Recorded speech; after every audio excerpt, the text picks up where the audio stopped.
ಆಧ್ಯಾತ್ಮಿಕ ಜೀವನವನ್ನ ಆರಂಭ ಮಾಡಿದ್ದು ಹೇಗೆ ಅಂತ? ಆಧ್ಯಾತ್ಮಿಕತೆ ಬಹಳ ವಿಶೇಷ. ನನ್ನ 17ನೇ ವರ್ಷಕ್ಕೆ ನನ್ನ ಈ ಪಯಣ ಪ್ರಾರಂಭ ಆಯಿತು.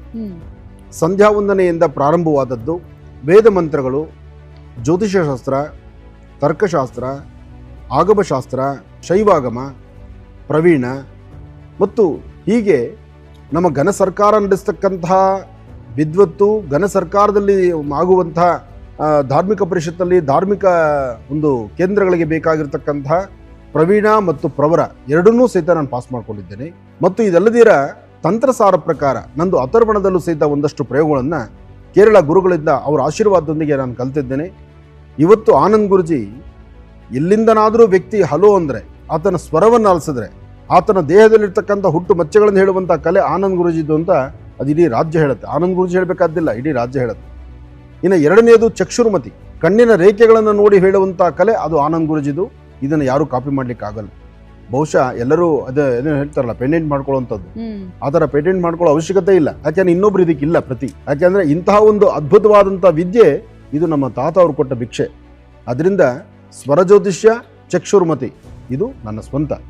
ಇನ್ನು ದರ್ಪಣ ಅಂಜನ ಅಂತಕ್ಕಂಥದ್ದು, ಪಾದರಸದಲ್ಲಿ ಪಾಂಡಿತ್ಯ ನೋಡಿಸ್ತಕ್ಕಂಥದ್ದು ಇದು ನನ್ನ ಗುರುಮುಖೇನ ಬಂದಂಥ ವಿದ್ಯೆ. ಅದು ಸಹಿತ ನಾನು ನಡೆಸ್ಕೊಂಡು ಹೋಗ್ತಿರ್ತೇನೆ.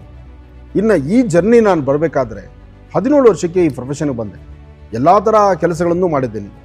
ಹಾಗೆ ಸರ್ಕಾರಿ ದೇವಾಲಯಗಳಲ್ಲೂ ಕೆಲಸ ಮಾಡಿದ್ದೇನೆ, ಅದನ್ನೂ ರಿಸೈನ್ ಮಾಡಿದ್ದೇನೆ. ಫಾರೆಸ್ಟ್ ಡಿಪಾರ್ಟ್ಮೆಂಟಲ್ಲಿ ಕೆಲಸ ಮಾಡಿದ್ದೀನಿ, ಅಲ್ಲೂ ರಿಸೈನ್ ಮಾಡಿದ್ದೇನೆ. ಹೌದು, ನಾನು ಫಾರೆಸ್ಟ್ ಡಿಪಾರ್ಟ್ಮೆಂಟಲ್ಲೂ ವೈರ್ಲೆಸ್ ಸಪ್ರೇಟರ್ ಆಗಿದ್ದೆ, ಅಲ್ಲೂ ನಾನು ರಿಸೈನ್ ಮಾಡಿದ್ದೇನೆ. ಹೀಗೆ ಒಂದೊಂದೇ ನನ್ನ ಜೀವನ ಭಗವಂತ ಏನೇನು ಕೊಟ್ಟಿದ್ದಾನೋ, ಏನೇನು ಕಾಲದಲ್ಲಿ ನಡೀಬೇಕೋ ಎಲ್ಲವನ್ನೂ ನಡೆಸಿದ್ದೇನೆ. ಹಿಂದಿನ BJP ಸರ್ಕಾರದಲ್ಲಿ ನಾನು ಧಾರ್ಮಿಕ ಪರಿಷತ್ ಮೆಂಬರ್ ಆಗಿದ್ದೇನೆ. ಆಗಲೂ ಸಹಿತ ಸಾಕಷ್ಟು ದೇವಾಲಯಗಳು ಅದರ ಜವಾಬ್ದಾರಿ, ಅದರ ಕಾಯಕವನ್ನು ನಿಭಾಯಿಸಿದ್ದೇನೆ. ಅದಾದ ನಂತರ ಈ ಒಂದು ಪ್ರೊಫೆಷನ್, ಈ ವೃತ್ತಿ ಧರ್ಮದಲ್ಲಿದ್ದೇನೆ. ಇನ್ನು ನನ್ನ ಮಾಧ್ಯಮದ ಸರ್ವಿಸಲ್ಲಿ ನನಗೆ 18 ವರ್ಷ ನೀವೆಲ್ಲರೂ ಕಂಡಿರುವಂತಹ ಬದುಕು ನಂದು. ಅದಾದಮೇಲೆ ನಂದೇ ಆದಂತಹ ಮುದ್ದು ಸಂಸಾರ, ನಾನು ನನ್ನ ಮಡದಿ. ಆದರೆ ನಾನು ನನ್ನ ಮಡದಿ ಅನ್ನೋದಕ್ಕಿಂತ ನಾನು ನನ್ನ ಮಾತೃಶ್ರೀ, ನನ್ನ ತಾಯಿಯವರು. ನನ್ನ ತಾಯಿ 87 ವರ್ಷಕ್ಕೆ ತೀರ್ಕೊಂಡಿದ್ದರು.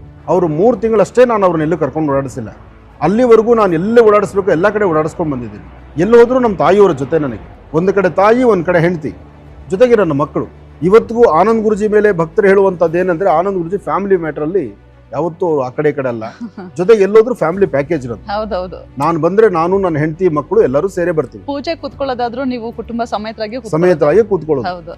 ಅದಷ್ಟೇ ಅಲ್ಲ, ಇನ್ನೂ ಒರಿಜಿನಲ್ ಹೇಳ್ಬೇಕಂದ್ರೆ ನನ್ನ ಕಾರ್ಯಕ್ರಮ ಏನು ನೋಡ್ತಿದ್ದಾರೆ ರಾಜ್ಯದ ಜನತೆ, ಅದರಲ್ಲಿ ನನ್ನ ಸುಪುತ್ರನು ಸಹಿತ, ನನ್ನ ಮಗ ಸಹಿತ ಅದನ್ನು ಪಾರ್ಟಿಸಿಪೇಟ್ ಮಾಡಿ, ಮಗ ಸಹಿತ ಅದರಲ್ಲಿ ಒಂದು 4 ಜನದಲ್ಲಿ ಹೆಮ್ಮೆಯಿಂದ, ಓ ಶ್ರೀನಿವಾಸ್ ಅಂದ್ರೆ ಹೀಗೆ ಆನಂದ್ ಗುರುಜಿ ಮಗ ತಂದೆಗೆ ತಕ್ಕ ಮಗ ಅಂತ ಅವನು ಹೆಸರು ತಗೊಂಡಿದ್ದಾನೆ.